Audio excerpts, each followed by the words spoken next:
السلام علیکم ورحمۃ اللہ وبرکاتہ۔ عید الفطر کی چاندنی رات تھی، ہر گھر میں خوشیاں بکھر رہی تھی۔ روزہ دار شکر ادا کر رہے تھے کہ ہمیں رمضان المبارک میں روزے رکھنے کی سعادت نصیب ہوئی۔ بچے صبح کا انتظار کر رہے تھے کہ اب صبح ہو اور ہم نئے کپڑے پہنیں۔ شہر دمشق روشنی سے جگمگا رہا تھا۔ ایسے میں امیر المومنین اور مسلمانوں کے بادشاہ کا خوبصورت اور معصوم سا بچہ دوڑتا ہوا اپنی ماں کے پاس آیا اور پھوٹ پھوٹ کر لپٹ کر رونا شروع ہو گیا۔ ماں اس خوشی کے موقع پر اپنے بیٹے کو یوں روتا ہوا دیکھ کر تڑپ اٹھی اور پوچھا، بیٹا کیوں روتے جا رہے ہو؟ کیا کوئی تکلیف ہے؟ شہزادے نے جواب دیا، نہیں۔ کیا کسی نے مارا ہے؟ شہزادے نے جواب دیا، نہیں۔ ماں اپنے پیار بڑے بیٹے کو یوں روتے ہوئے دیکھ کر پوچھنے لگی، بیٹا آخر رونے کی کیا وجہ ہے؟ کل عید الفطر کا دن ہے، سب لوگ خوشیاں منا رہے ہیں، تم بھی کل اپنے ابا جان کے ساتھ عیدگاہ جاؤ گے اور اپنے ہم عمر دوستوں کے ساتھ ملو گے۔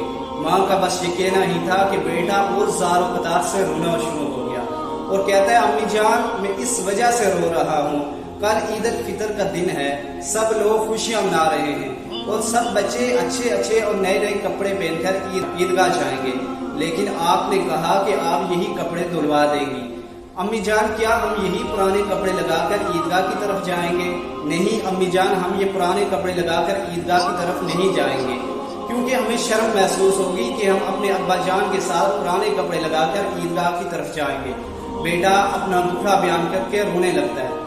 ماں ایک کپڑوں کی خاطر بیٹے کو روتے ہوئے دیکھ کر افسردہ ہو گئی اور کہا، اور بڑے ضبط کے ساتھ کہا، بیٹا اس میں رونے والی کیا بات ہے؟ تم امیر المؤمنین کو گھر تشریف لانے دو، میں ان سے بات کروں گی، وہ آپ کو ضرور نئے کپڑے لا کر دیں گے۔ بیٹا جب یہ بات سنتا ہے تو بیٹا خوشی سے جھوم اٹھتا ہے اور اپنی ماں کو پیار بھرا بوسہ دینے لگتا ہے۔ امیر المؤمنین امور سلطنت سے فارغ ہو کر گھر تشریف لاتے ہیں۔ رفیقہ حیات نے بیٹے کی آرزو اور رونے کا ماجرا سنایا۔ ملکہ کی گفتگو اور شہزادے کی آواز سن کر امیر المؤمنین عمر بن عبدالعزیز بولے، اے فاطمہ تمہیں تو معلوم ہے کہ میں 2 درہم روزانہ کا مزدور ہوں، اس سے بڑی مشکل سے میرے گھر کی اشیاء آتی ہیں۔ فاطمہ بولی، مجھے تو معلوم ہے لیکن بچے نہیں مان رہے۔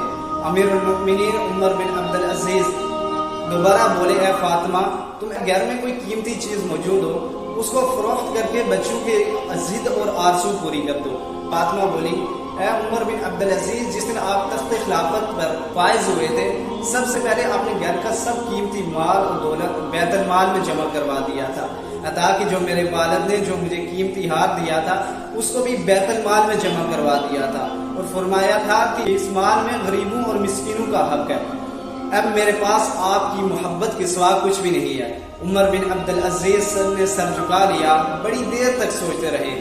یہ وہی عمر بن عبدالعزیز تھے جو اپنے دور خلافت سے پہلے جو کپڑا ایک بار لگاتے اس کو دوسری بار لگانے کی ضرورت پیش نہ آتی، جس راستے سے ایک بار گزرتے اس راستے میں خوشبو پھیل جاتی، ماضی یاد کرتے ہوئے رونا شروع ہو گئے۔ یہ وہی عمر بن عبدالعزیز تھے جنہوں نے 3 بر اعظم پر حکومت کی اور خزانے کا یہ عالم تھا کہ ان کے دور میں زکوٰۃ دینے کے لیے کوئی بھی مستحق شخص نہیں ملتا تھا، لیکن گھر کے حالات یہ تھے، کپڑوں کے لیے بچے رو رہے تھے۔ ایک خط بیت المال کے نگران کو بھیجا، اس خط میں لکھا تھا کہ مجھے 1 ماہ کی تنخواہ ایڈوانس دی جائے۔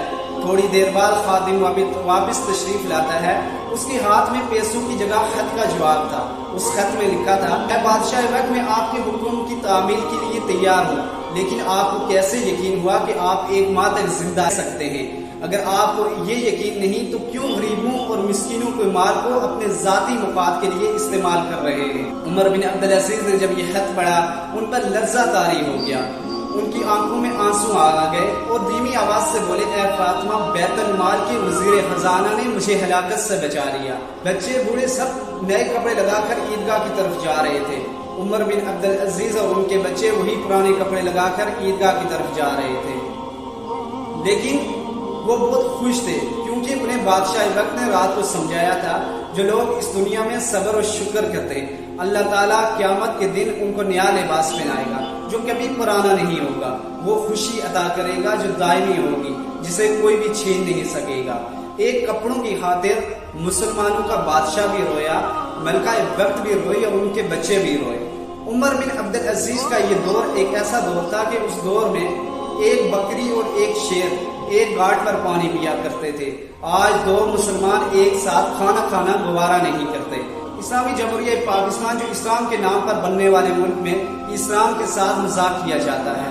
ہر آنے والے حکمران نے اقتدار اور کرسی کی خاطر اسلام کا نام استعمال کیا اور اپنی منمانی کو اسلام کا نام دے کر مسلمانوں کو ہی نہیں بلکہ غیر مسلموں کو بھی خوف زدہ کر دیا۔ عمر بن عبد العزیز اور دیگر مسلم حکمرانوں نے شاید ہی اپنی زندگی میں اتنا مال و دولت خرچ کیا ہو جتنا آج پاکستانی حکمران ایک دن میں اپنے ذاتی مفاد کے لیے عیش و عشرت کے لیے خرچ کرتے ہیں۔ پہلے بیت المال کو عوام الناس کا حق سمجھا جاتا تھا، آج پاکستانی حکمران اس سے ذاتی مفاد سمجھتے ہیں۔